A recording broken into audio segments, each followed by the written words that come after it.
Importantíssimo. Quando a gente fala de saúde aqui no Você Bonita, e a gente tenta falar de saúde todos os dias, dar um destaque de fato, porque o que a gente nota com as mensagens que chegam e até com as conversas que a gente tem com os nossos convidados?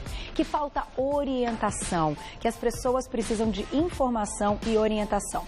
Hoje o nosso assunto é diabetes. E aí, muitas vezes, talvez você até conheça alguém que tenha, ou você mesmo já foi diagnosticado com diabetes, e quando você vai pensar, o que você sabe sobre a doença, né? O que você sabe mesmo, de fato, que vai te ajudar a manter um controle desse diabetes? Então é por isso que hoje, doutora Andressa Heinricher, ai, linda, seja bem-vinda mais uma vez, que é endocrinologista, veio para mais uma aula. Ela, inclusive, já traz aqui, né, o cartaz e tudo, para que ela possa desenhar, para que a gente entenda.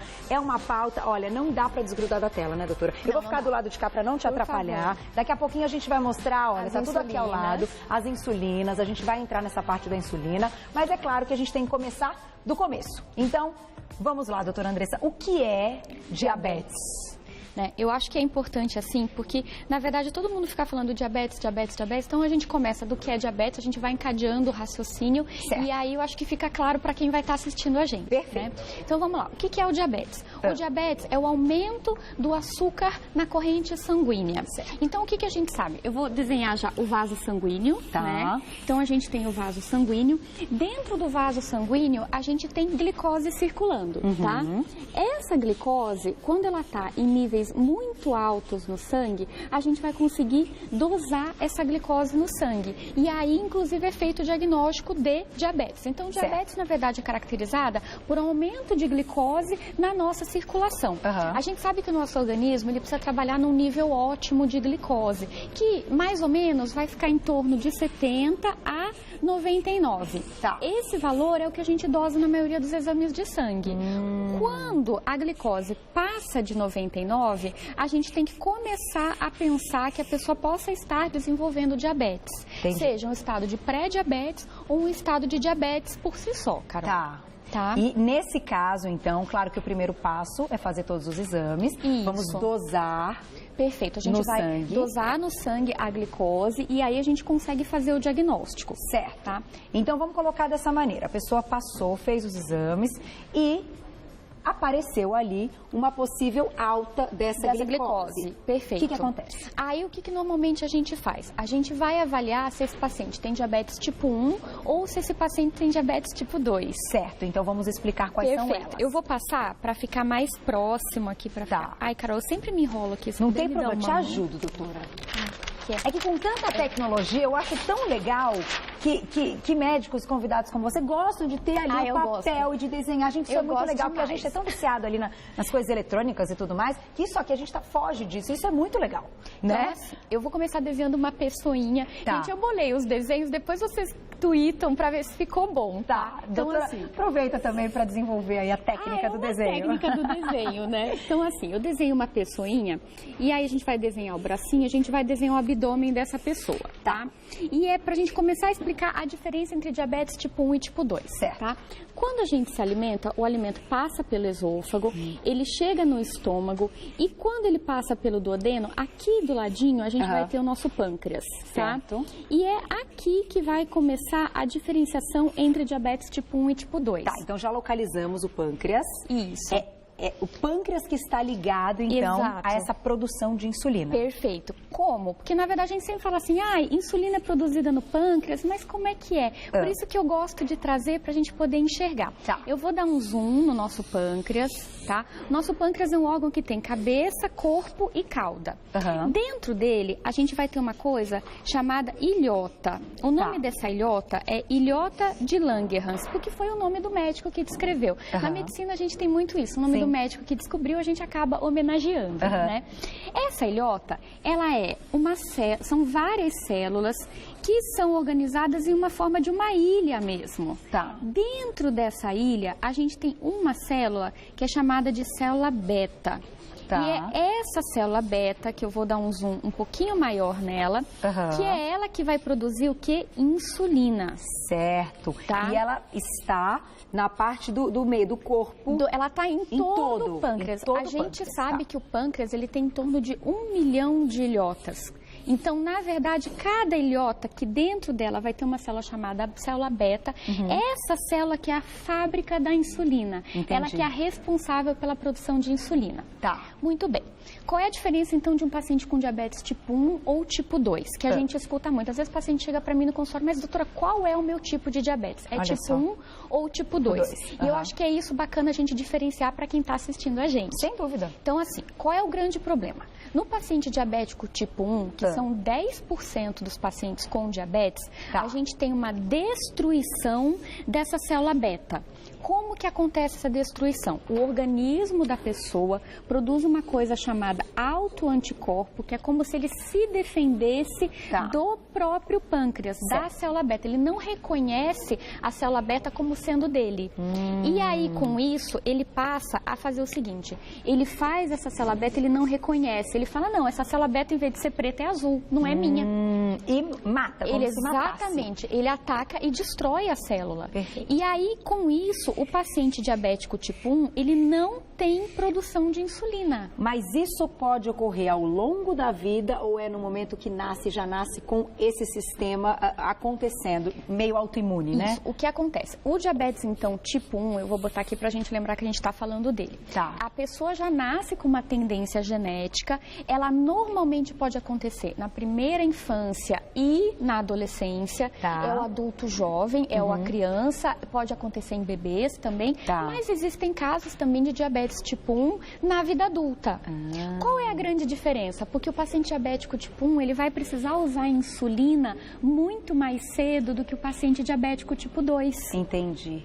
Porque ele não tem insulina. Então, quando o paciente ele recebe um diagnóstico, a gente consegue, pelos exames de sangue, ter ideia se esse paciente é um diabetes tipo 1 ou tipo 2. E pelo quadro clínico também, que é aquele paciente que tem a glicose bem mais alta, que é um paciente geralmente é mais jovem, que ele vai ter outras doenças autoimunes, podem estar associadas. Então, aí a gente consegue fechar o quadro. Esse paciente vai precisar de insulina mais precocemente mesmo. Então, segura essa informação.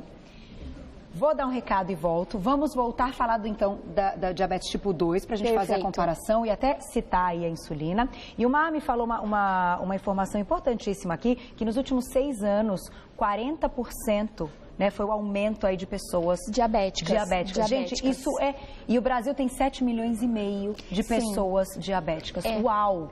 Muita coisa. O número é muito grande. Então, calma. Vamos tudo devagarinho com as explicações da doutora. Olha lá, nossa lousa aí, ó, tudo bonitinho, que não tem erro. Vai mandando perguntinha, daqui a pouco a gente coloca. A Andressa já preparou aqui os próximos desenhos e a gente vai falar então da diabetes tipo 2. Então, o que acontece com o paciente diabético tipo 2? No começo, esse paciente ele não vai ter falta de insulina, Carol.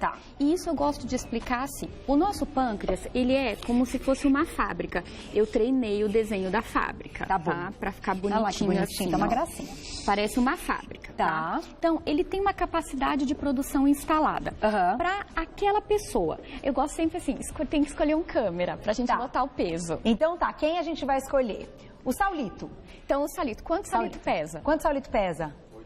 83. Então, aqui, 83 quilos. Então, esse aqui é o Saulito com 83 quilos, com um pâncreas que consegue produzir insulina para o Saulito de 83 quilos. Perfeito. Então, digamos que ele consegue produzir 100 de insulina para conseguir controlar os níveis de açúcar dele com 83 quilos. Aí, vamos dizer que ele passa férias, né? Fica só dormindo, ele come um pouquinho. E aí o Saulito ganha peso. Certo. E aí ele vai para 103 quilos. Uau, 20 quilos, hein, Saulito? Vamos malhar. 20 quilos nessas férias. Não fez atividade física, comeu errado, ficou mais sedentário. E aí o que aconteceu com ele? Esse pâncreas dele vai precisar dar conta do Saulito com 103 quilos. E ele vai precisar aumentar a capacidade de produção dele. Então eu vou pegar essa fábrica e vou forçar essa fábrica a produzir, vamos lá, 150 de insulina. O que então que é o diabetes tipo 2? É quando o Saulito, ou qualquer pessoa, vai ganhando peso cada vez mais e esse pâncreas, ele não consegue dar conta do tamanho da pessoa. Entendi. Ele consegue dar conta até um certo ponto, por isso que nos estados de pré-diabetes, a gente é caracterizado por um estado de hiperinsulinismo, ou seja, A gente tem um excesso de insulina, só que ao longo do tempo, conforme a pessoa vai ganhando peso ou essa fábrica não vai dando conta, vai acontecendo uma falta relativa de insulina. O que quer dizer isso? Que a gente tem insulina, mas que ela não dá conta do tamanho da pessoa. Do quanto essa pessoa engordou. Do quanto essa pessoa engordou. Entendi. Agora uma pergunta, doutora Andressa. Quais são os sintomas, tanto do diabetes tipo 1 quanto do diabetes tipo 2, que faz com que essa pessoa, então, procure o médico e vá dosar esse sangue para descobrir o diabetes? Porque muitas vezes a gente descobre em exames de rotina, mas tem as pessoas que acabam não procurando tanto, indo fazer esses exames com um prazo muito grande, com pouca frequência, e quando vão ver, parece que o negócio já está ali há mais tempo. Tem sintomas? O diabetes tipo 1, como é um quadro mais agudo, Carol, ele tem uma destruição do pâncreas e uma falta de insulina mais precocemente, a pessoa vai ter mais sintomas. Então, ela pode ter o cansaço, a fraqueza, é o que a gente chama das polis, que é poliúria, muito xixi, polifagia, come muito, e polidípsia, que é muita sede. Então, na verdade, o quadro do diabetes tipo 1 é um quadro mais clássico. É aquele paciente que ele perde peso muito rápido, ele tem muita fome, ele faz muito xixi e ele bebe muita água. Esse é um quadro de abertura do quadro de diabetes tipo 1. Já no quadro de diabetes tipo 2, como as pessoas não ganham peso da noite para o dia e esse pâncreas ele não se estressa da noite para o dia, o que que acontece? Os sintomas são mais graduais e muitas vezes não tem sintoma. Por isso a importância de procurar o médico e fazer sempre os exames. Exato. Agora, o mais importante, esse dado que você deu dos pacientes diabéticos é verdade. Infelizmente, diabetes hoje é uma epidemia. A gente precisa ter uma consciência disso e precisa entender que a grande parte dos pacientes diabéticos tipo 2 se tornam diabéticos tipo 2 ao longo da vida porque eles ganham peso. Então, a gente diretamente relacionada ao ganho de peso. Perfeito. Então, a epidemia de diabetes, ela anda de mãos dadas com a epidemia da obesidade. Então, é por isso que a gente precisa passar a identificar e a combater esses hábitos para que a gente evite o crescimento da doença. Então, vou fazer o seguinte, vou deixar uma perguntinha no Twitter, até porque, doutora, não existe, existe controle, mas não existe cura. Exato, existe controle. Vamos deixar uma perguntinha, então, no Twitter, aqui na tela, de quem que é? Do Gilson. Gilson, um beijo pra você. Diabetes pode ser prevenida através da alimentação? Que alimentos têm, então, esse poder de evitar diabetes? A gente vai falar e, em seguida, vamos vir falar aqui da insulina, porque eu acho importante a gente mostrar, para que as pessoas entendam. Todo mundo que tem diabetes, então, tem que ter aplicação de insulina? Você já me conta tudo, doutora. Uma parte importante, já que a gente foi citado, né, que a diabetes está diretamente relacionado à obesidade, como é que a alimentação, então, faz parte aí desse grupo? Como as pessoas já diagnosticadas com diabetes, né? Como é que elas mantêm esse controle do doce? Porque a gente sabe o quanto é difícil, né? Quando a gente conhece alguém que tem diabetes e conta que é uma coisa que, poxa, a pessoa tem ali a vontade de comer o doce, não pode comer o doce. Será que pode um pouco? Conta pra gente, doutora. Então, a pergunta do nosso ouvinte, o Gilson, né? Isso. Obrigada pela pergunta, Gilson. Então, assim, o que acontece? A gente sabe que não existe um alimento específico que ele vai fazer o diagnóstico de diabetes e nenhum alimento específico que vai fazer com que a pessoa tenha diabetes. O que está associado, na verdade, com o desenvolvimento de diabetes é o ganho de peso. Então, se a pessoa comer muito açúcar, ela vai ser diabética? Não necessariamente. Mas se ela comer açúcar e ela ganhar peso por conta de estar comendo açúcar, aí sim ela corre risco de desenvolver diabetes. Como também se ela comer excesso de gordura, excesso de carboidrato simples, que é aquele carboidrato da batata, do pão, do macarrão branco.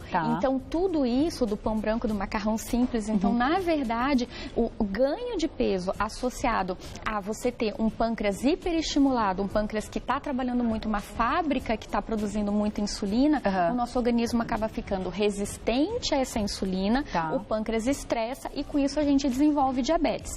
Alimentos que, na verdade, vão prevenir o diabetes, na verdade, são alimentos que você vai se alimentar e eles vão fazer com que você não ganhe peso ou que você, na verdade, controle o seu peso. Faça atividade física para queimar aquele dia que comeu um pouquinho a mais. Perfeito. Então, os alimentos integrais, que são alimentos com um baixo índice glicêmico, que a gente já conversou sobre isso. Que a gente sempre fala. O que acontece? Na verdade, eles vão forçar menos o meu pâncreas a produzir menos insulina. Eles vão dar mais saciedade e vão com o seu uso e com o controle de calorias ingeridas, vão fazer com que a pessoa não ganhe peso. Tá. Então, o que eu acho assim interessante, trocar o arroz branco pelo integral, trocar o pão branco pelo integral, o leite integral pelo desnatado, você vai fazendo uma redução do valor calórico da sua dieta. Tá. E aí, com isso, você não ganha o peso, você não força o seu pâncreas e você não tem o risco de desenvolver pré-diabetes nem diabetes tipo 2. Perfeito.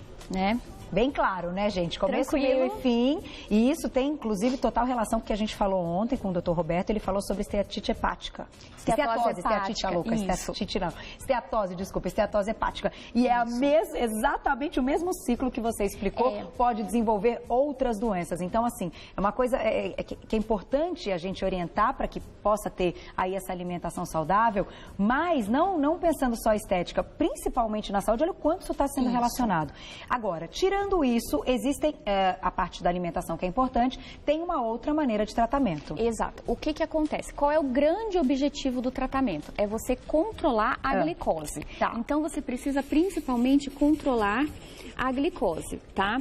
Como é que a gente vai fazer isso? Bom, aí a gente tem 2 caminhos a seguir. A gente primeiro precisa saber se o paciente é diabético tipo 1 e se falta insulina, tá?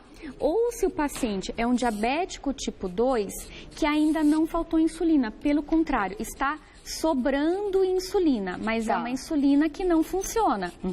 Se eu tenho uma insulina que não funciona, e essa é a maior parte dos nossos diabéticos, é em torno de 90% dos nossos diabéticos, o que eu preciso dar? Medicamentos, que geralmente são medicamentos via oral, para melhorar o funcionamento dessa insulina.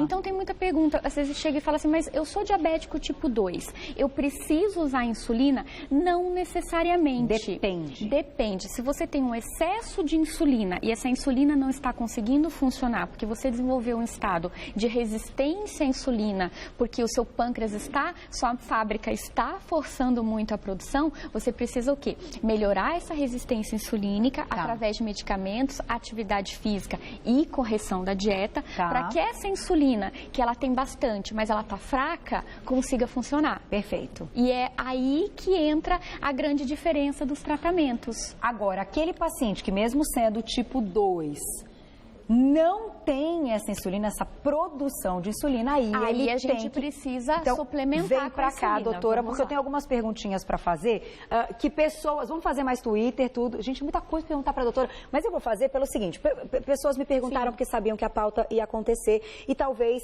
tenha relação total aqui com a insulina que você vai mostrar e a diferença entre elas.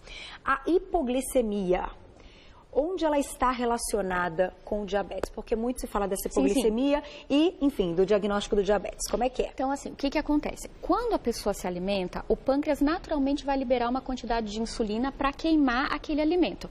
Vamos só revisar isso um pouquinho. O que a insulina faz? Ela chega na célula e fala assim, célula, vou abrir sua porta para que você absorva a glicose, tá? É isso que a insulina faz. É um hormônio que faz com que a glicose seja absorvida pela célula.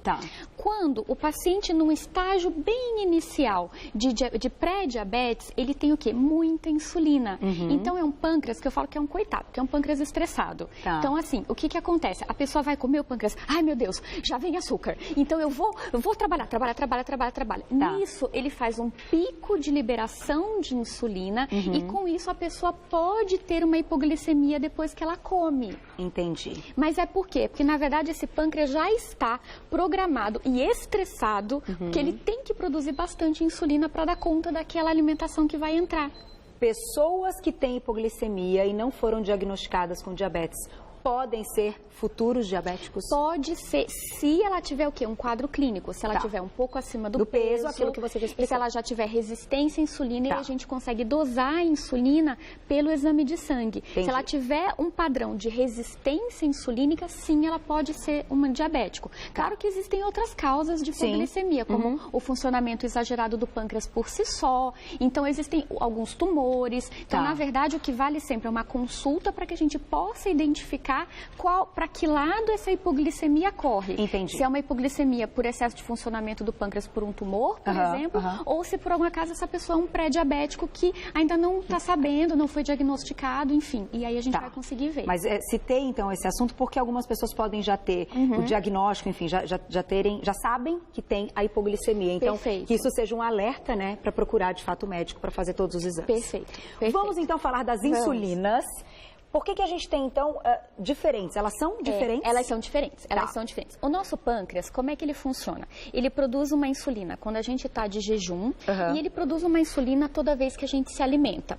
É o que a gente chama de produção de insulina em picos na alimentação e uma produção de insulina basal, de base, que é para manter a gente nos períodos de jejum. Ah, legal. O que acontece? A gente tem 2 tipos de insulinas, vamos ver se os meninos conseguem mostrar aqui pra gente. Olha só, essa aqui é uma insulina mais esbranquiçada, que os pacientes usam em casa para manter o controle da glicose basal. É uma insulina que a gente chama de ação intermediária. Ela vai agir ao longo do dia. Legal. O que é o bacana para quem está assistindo? Tá vendo que ela tá decantada aqui, essa insulina? Quando a pessoa vai aplicar em casa, ela vai precisar homogeneizar essa insulina. É chacoalhar, não é chacoalhar, é homogeneização. Nos livros dizem 20 rotações. Certo. Tá? Então, assim, você vai lentamente fazendo as 20 rotações. Eu gosto de fazer devagarzinho assim, ó. Tá? Legal, e aí legal essa você explicação, vai usar, doutora. Olha só que importante. Então, você faz aqui as 20 rotações e aí você já vai ter o quê? Uma insulina mais homogeneizada para você aplicar. Tá. Como é que funciona essa aplicação? A gente pode ter uma aplicação com a seringa normal, que a gente vai tirar a insulina dos 2 potinhos e aplicar. Eu já explico a diferença entre elas, ou a aplicação em formato de caneta. Por que eu gosto de mostrar? Porque aqui a gente consegue ver a diferença. Essa aqui é uma insulina lenta.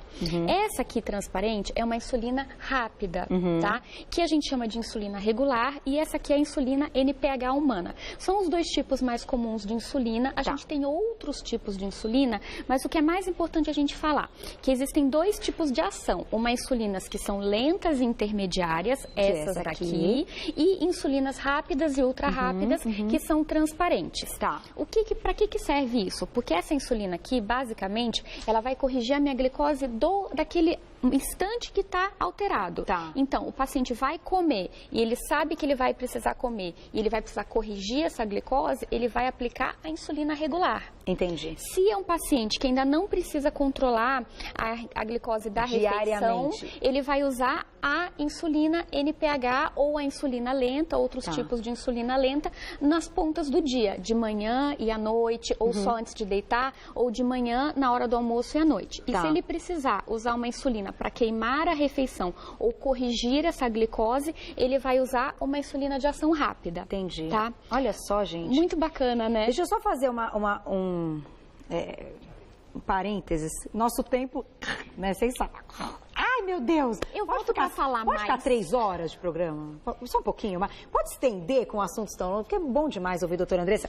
Fazer o seguinte, próxima vez que você voltar, vamos falar mais. Eu acho que é um assunto, já que o aumento foi tão grande de pessoas, eu acho que as pessoas precisam de muita informação mesmo, muita.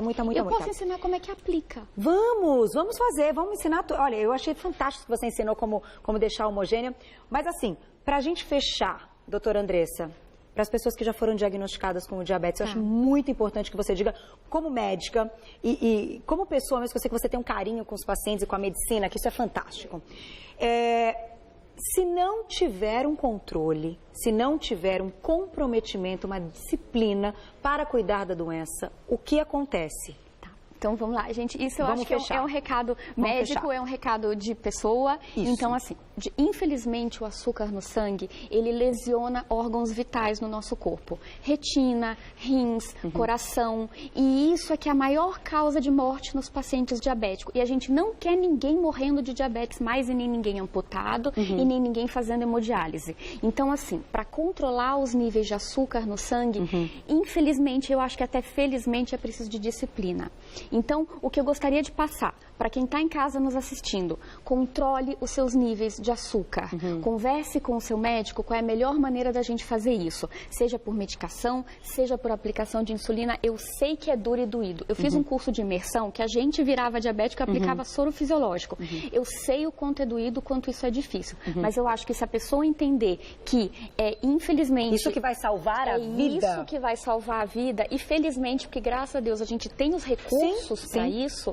Então, assim, é isso que a gente consegue mudar o panorama do diabetes no Brasil e no mundo, né? Perfeito. Então, assim, quanto mais a gente se focar em fazer atividade física, em controlar a alimentação, em trazer para si que o controle da glicose é essencial, mais a gente vai diminuir as complicações e vai vencer essa guerra. Porque a gente vai vencer essa guerra, Concordo, Carol. também estou com você agora no combate. A gente vai mudar o panorama do diabetes no Brasil, vocês podem ter certeza. Preciso dizer mais alguma coisa? Maravilhosa como sempre. Que aula! Ai, fico até arrepiada, porque é tão bom. Gente, eu fico tão feliz. Fico tão eu saio feliz. daqui tão feliz, você não sabe. Eu vou passar para o pessoal de casa um contato da doutora Andressa, que é uma página que ela cuida com um grupo com muito carinho lá no Facebook, que é o Endocrinologia em Dia. Tudo junto. Você vai lá no Facebook, coloca Endocrinologia em Dia. Sempre com textos atualizados. Muito legal. Dá para você entrar em contato, mandar pergunta para a doutora Andressa. Ela sempre está aqui. Volte logo. A gente vai continuar com diabetes. Vamos falar mais do assunto. Vou retomar as perguntas que chegaram hoje. A doutora Andressa também vai pegar algumas perguntas que chegaram para ela. E a gente vai continuar falando disso. E parabéns mais uma vez. Seu trabalho é impecável. Obrigada. Somos